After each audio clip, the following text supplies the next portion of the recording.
ഇപ്പേ 2012 model Swift ഒക്കെ നോക്കണമല്ലേ ഓർക്ക് പറ്റിയൊരു ഉപകാരപ്പെട്ട വീഡിയോ ആട്ടത്. അത് നമ്മളെ തുണക്കാരൻ്റെ വണ്ടിയാണ്. നമ്മളെ സമത്തിന്റെ വണ്ടിയാണിത്. അപ്പോൾ ഓന് ആളെ ഈ വണ്ടി തന്നെ കൊടുക്കുന്നത് പിന്നെ പോകുന്നൊക്കെയാണ്. ഓന് സൗദി പോവാണ്. അപ്പോൾ ഈ വണ്ടി കൊടുക്കാറാണ് ഞാൻ വിളിച്ചത്. അപ്പോൾ ഞാനതൊരു വീഡിയോ ഇട്ടാണ്ട് നമുക്ക് കൊടുക്കാൻ പറ്റുമോ, കമ്പക്കാരുണ്ടാവും എന്ന് പറഞ്ഞാൽ വീഡിയോ ആണ്. അപ്പോൾ 2012 മോഡൽ അത് തന്നെ. ഈ മൂന്നാമത്തെ ഓണറല്ലേ, മൂന്നാമത്തെ ഓണറാണ് ഓൻ വരുന്നത് ഈ വണ്ടി. പിന്നെ ഇതിൻ്റെ പേപ്പറും കാര്യങ്ങളൊക്കെ ഓക്കെയാണ്. ഇൻഷൂർ കഴിഞ്ഞിരിക്കുന്നത്, അത് പുതിയത് അടച്ചു തരും. നമ്മൾ ആൾക്ക് കൊടുക്കുമ്പോൾ അപ്പോൾ പുതിയ ഇൻഷൂർ അടച്ചിട്ട് കൊടുക്കും. പിന്നെ ഫിനാൻസിൻ്റെ കാര്യങ്ങളൊക്കെ നമുക്ക് ചെയ്യാൻ നോക്കാം മാക്സിമം. പിന്നെ വേറെ എന്തെങ്കിലും കംപ്ലൈൻറ്റ് കാര്യങ്ങളൊന്നുമില്ല. വണ്ടി വേറെ കംപ്ലൈൻറ്റ് ടയർ ഭാഗങ്ങളൊക്കെ ഒരു ആവറേജ് കേട്ടോ, ഫുള്ള് പറയുന്നില്ല, ഒരു ആവറേജ് ടയറുകളുണ്ട്. ബാക്കിലെ ടയർ ലേശം കമ്മിയുണ്ട്, പക്ഷെ ഫ്രണ്ടിലൊക്കെ അത്യാവശ്യം ടയറും കാര്യങ്ങളൊക്കെ ഉണ്ട്.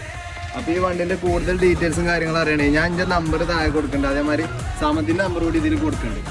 ആരാണെങ്കിലും കോൺടാക്ട് ചെയ്യുക. ഇതിൻ്റെ ബാക്കി ഡീറ്റെയിൽസും കാര്യങ്ങളൊക്കെ വിളിച്ചിട്ട് ഞങ്ങൾ വിളിച്ചാൽ പറഞ്ഞുതരാം. അപ്പോൾ ഇതിൻ്റെ റേറ്റ് എത്ര കൊടുക്കുക? അതായത് ഇത് 3:30 ആണെങ്കിൽ നമുക്ക് കൊടുക്കാൻ. അപ്പോൾ ഒരു 3:30 വണ്ടി കൊടുക്കുക. ചെറുതായിട്ട് എന്തെങ്കിലുമൊക്കെ പറഞ്ഞിട്ട് ചെയ്യിപ്പിച്ച് തരാം സമയത്തിനെ കൊണ്ടിട്ട്. അപ്പോൾ നിങ്ങൾ കോൺടാക്ട് ചെയ്യും. അതേമാതിരി ഇതേപോലത്തെ വീഡിയോ കാണാൻ വേണ്ടിയിട്ട് നമ്മൾ സപ്പോർട്ട് ചെയ്യണം, നമ്മൾ ഫോളോ ചെയ്യണം. ഓക്കെ.